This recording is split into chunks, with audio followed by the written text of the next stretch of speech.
কেউ আউট করতে পারল না রে। ম্যাচের সময় তো দেরি লাগে না। রাইট ওই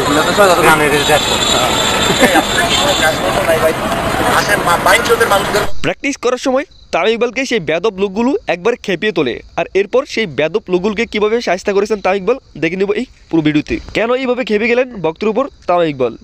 প্রিয় দর্শক, তামিম ইকবাল অনেক হাসি খুশি মানুষ, অনেক নম্রভদ্র, ট্যালেন্টেড এবং খুবই রাগী। যখন রাগ ওঠে তখন দেখা যায় তামিম ইকবালের আসল রূপ। ইতিমধ্যে বিবিলের মধ্যে কয়েকবার এরকম রাগ দেখা গিয়েছে তামিমের।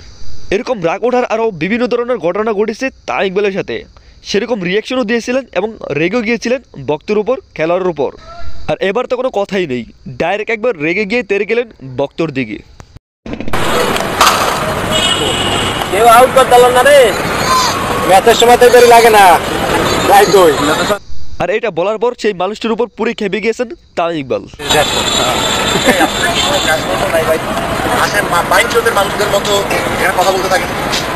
ঠিক এভাবে সেই লোকটিকে নোংরা ভাষায় কথা বলতে থাকেন তামিম ইকবাল। কেনই বা বলবেন না, সেই লোকটি তো ঠিক এরকম চেয়েছেন তামিম ইকবালকে।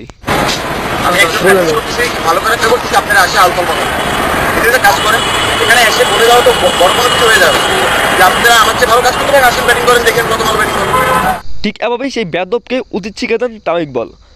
উচিত কথা বলে সেই বেদবকে একবারে সাইজ করে দেন তামিম। না ভাই, আমরা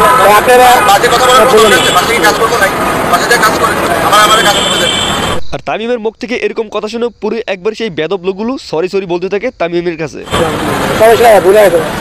লোকটি সরি বলার পর ঠিকই তামিম ইকবাল আবারও ফিরে যান সেই প্র্যাকটিসের মাথায়। আসলেই এটাই তামিম ইকবাল, এক এক সময় এক এক রকম রূপ।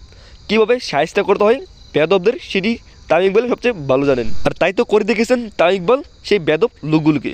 প্রিয় দর্শক, ইতিমধ্যে কয়েকবার এরকম ঘটনা ঘটেছে তামিম ইকবালের সাথে।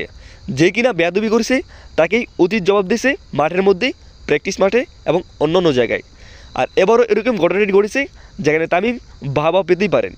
এর আগেও অনেকবার এরকম ঘটনা ঘটেছে যেখানে সাহায্য করার হুমকিও দিয়েছেন তামিম ইকবাল। তারপরে তো তামিমই। হ্যাঁ প্রিয় দর্শক, নবাব তো নবাবের মতোই কাজ করেছে। প্রিয় দর্শক, তামিম ইকবালের এরকম ঘটনা আপনি কীভাবে দেখছেন কমেন্ট করুন কমেন্ট বক্সে। চ্যানেলে নতুন হলে প্লিজ সাবস্ক্রাইব করে আমার পাশে দেখবেন। সবাই ভালো থাকবেন, সুস্থ থাকবেন।